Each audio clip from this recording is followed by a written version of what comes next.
Gündeme dair oyun haberleriyle karşınızdayım. Bu arada kanalımıza yenisiniz. Hemen aşağıdan abone olmayı unutmayın. Videoyu beğenip paylaşarak da bize destek olabilirsiniz. Legend of Zelda film oluyor. Sony filmi 26 Mart 2027'de sinema izleyicisine buluşacağını duyurdu. Take-Two'nun CEO'su GTA 6'nın çıkış tarihini açıklamaması sebebi çıkış tarihinin bugüne dek duyurulmamasının heyecanı ve beklentiyi canlı tutma isteği kaynaklı olduğunu ifade etti. Bazı oyun şirketleri çıkış tarihi gibi detaylar yıllar öncesinden duyurduğunu ancak kendilerinin bunun aksine oyunlarla ilgili somut ayrıntılar çıkış tarihine daha yakın bir zamanda paylaşmayı tercih ettiğini söyledi. Lenovo Legion Go S adında el oyun konsolunu tanıttı. 8 inç büyüklüğünde OLED bir 120 Hz yenileme hızı sunsa da açıkçası benim grafikler hiç hoşuma gitmedi. Ekranda da gördüğünüz gibi. Cihaz iki model olarak piyasaya sunulacak. Bir tanesi 16 GB RAM'li ve 512 GB'lık SSD depolama alanına sahip olacak ve bu model $550 bir fiyata satılacak.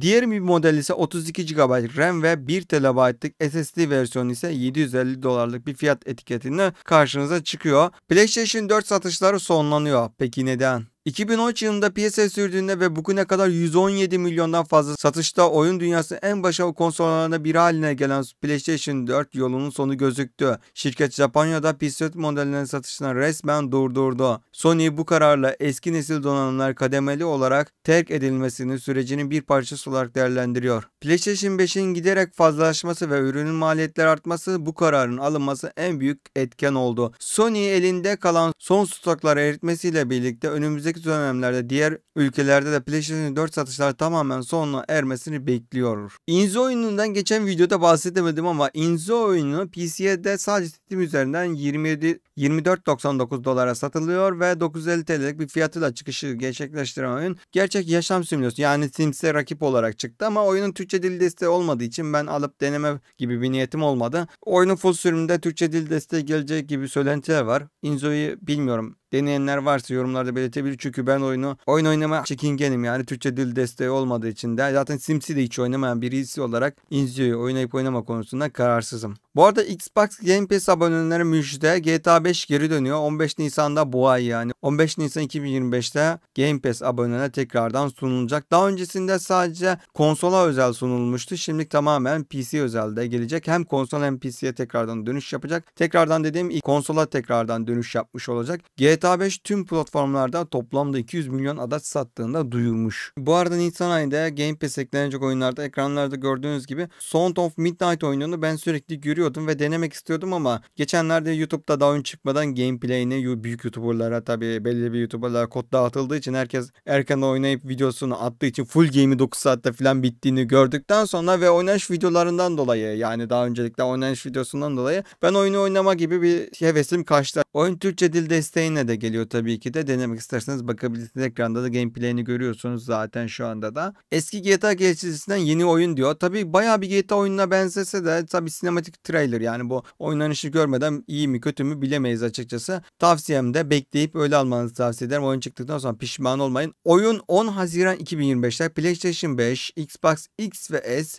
ve PC için piyasaya sürülecek diyor. Söylentilere göre de Türkçe dil desteği gelecek diyorlar ama daha net bir şey yok yani onun için acele etmeyin yani Türkçe dil desteği gelmeyebilir. Yani benim tavsiyem gameplay'i görmeden bu oyunu almanızı tavsiye etmem. Oyunun Steam'de fiyatı 26.99 iken Epic'te 2839 TL, PlayStation 5'te 2099 TL, Xbox Store'de 2180 TL'lik bir fiyat etiketine piyasa sunulacak. Yeni bir Battle Royale oyunu çıkıyor. Final Sentence diye. Şimdi bu oyun biraz garip bir oyun yani ekranda da görüyorsunuz. Bu Daktilo oyunu yani Daktilo'da yazı yazıyorsunuz. Yani 40 ile 100 oyuncu aynı anda yarıştığı oyunda başınızda bir tane nöbetçi bekleyecek. Klavyede bir hata yaptığınız anda o sizi kafanızdan vuracak. Bu oyun tabi çıkar çıkmaz denenir ama ondan sonra pek sanmıyorum yani uzun bir ömürlü olacağını. Çünkü bir hatanızda gidiyorsunuz da tabi oyunun devamlılığı olup olmayacağını çıkınca göreceğiz. Çıkış tarihi daha duyurulmamış ve Türkçe dil desteği de yokmuş açıkçası. Steam'de öyle gözüküyor. Nintendo Switch 2 resmen duyuruldu diyor. 5 Haziran'da satışa sunulacak. Fiyatı Avrupa fiyatı 469 euro diyor. Yani dolar dese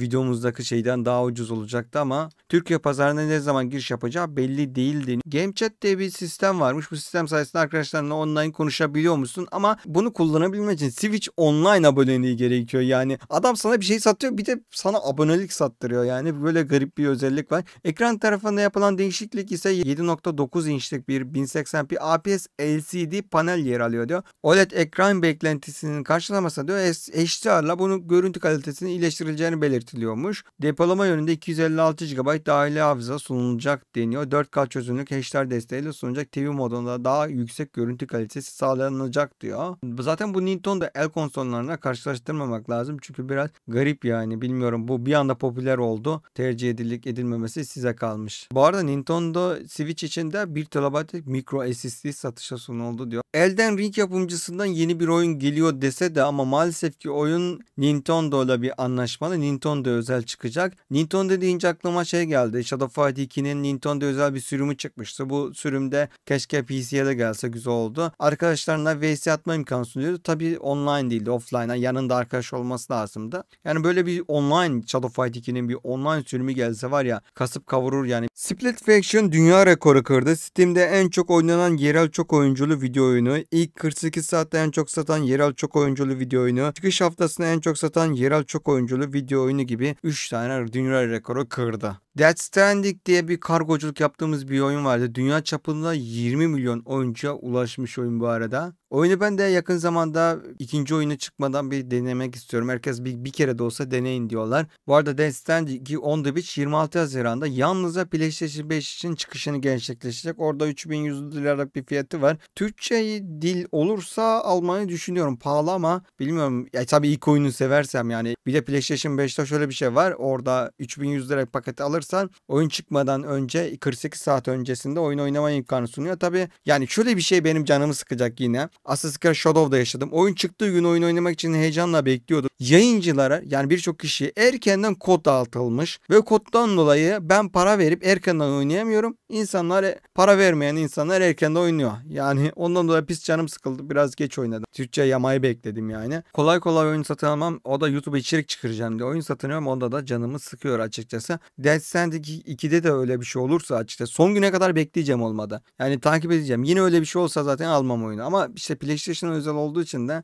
Türkçe dil desteği olur ve ilk oyunu seversem belki bir ihtimal şans verebilirim. Bilmiyorum. Şu anlık onun için bayağı erken yani. İlk oyunu bir oynayıp bitirmem lazım. Bu yıl PS5'e çıkacak Ghost of Yoteo'da heyecanlandıran yeni detaylar diyor. Ghost of Yoteo, Ghost of Tsushima'da yaşanan olaylara tam 300 yıl sonra konu olacak. Oyuncu Asu adlı yeni bir savaşçının hikayesine adım atacak diyor. Kadın karakter dedi bu da. Ailesinin ölümünün intikamını almak için yola çıkan Asu çeşitli görevler ve hayatta kalma için gerekli kaynakları toplayacak. Kardeş bana kaynak deme. Bana kaynak deme. Shadows'ta Valhalla'dan sonra Shadows'u oynayınca beni açıkçası biraz hilt etti. Çünkü Valhalla'da base'in bayağı kalabalık base vardı. Diyordu ki sen burayı geliştir. Bazı kamp savaşları güzeldi. Yani baskın savaşlar vardı. O baskın savaşları güzeldi. Ekibinle gidiyorsun, baskın yapıyorsun. Bu Shadows'ta da böyle bir olay yok. Sen ekibinle gidip baskın yapmıyorsun. Ekip yok, bir şey yok. Yani kendi başına gidiyorsun, işaret vuruyorsun. Mevsim değişimi var. Mevsim değişiminde ağırın gelişmişse ona göre fazla yük çekip getiriyorlar yani.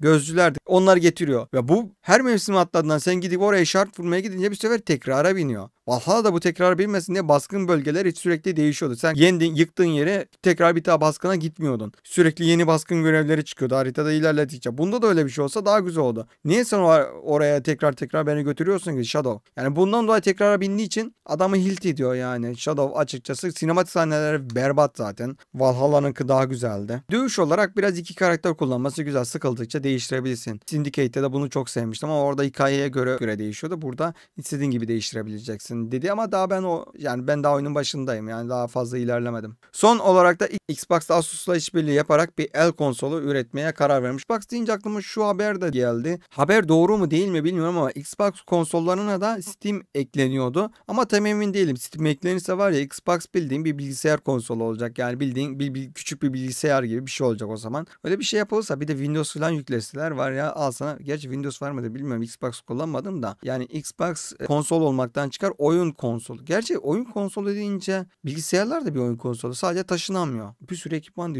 yazıyoruz lan? Bunu bence küçültmeleri lazım artık. Kocaman ekran kartı düşüyoruz. Şu an konsol için bir detay yok yani. İlerleyen zamanlarda bu detay olur. Bugünlük benden bu kadar. Bu videoyu çektiğim tarih 04.04.2025 tarihi. Bu tarihten sonraki yeni haberler gelirse bunlar da haftalık olarak ya da 3-4 güne bir toplu bir şekilde sizlere kısa haberlerle sunacağım. Bu kanalı şu anda bu videonun sonuna kadar izleyenler için şunu söylemem gerekirse, bu kanal eskiden video atarken biraz son zamanlarda içerik tarzını değiştirdim ama kanalımda tabii bazen de genel olarak yayınlar da açmaya çalışıyorum. Oyun serileri falan yayında yapıyorum. Bazen oyun serilerini bölümler halinde oyun yazgısına atmayı düşünüyorum ve oraya atıyorum açıkçası. Ve ilerleyen zamanlarda bu bir de Grand Pitama'da spor oyun içeriklerini atıyorum. 3 tane kanal var ama 3 kanalı nasıl idare edip ya da bu içerik tarzlarında ne gibi değişiklikler olur zamanla göreceğiz. Sadece bu kanal her hafta oyun haberleri gelmekten ziyade bitirdiğim oyunları sizlere anlatma gibi bir niyetim var ama tabi bu oyunu bitirene kadar benden önce çoğu YouTuber bunu yaptığı için benim yetişme şansım olmuyor. Ben bir yandan çalışan bir insanım. Kanalım büyüse sizlere benim tarzımda, anlatım tarzımda da sizlere oyunlar sunmak isterim. Şimdi bu tarzda bazı YouTuber'ların, büyük YouTuber'ın birinin tarzına da çok benziyor olabilir ama çünkü şöyle bir şey var. Artık eskisi gibi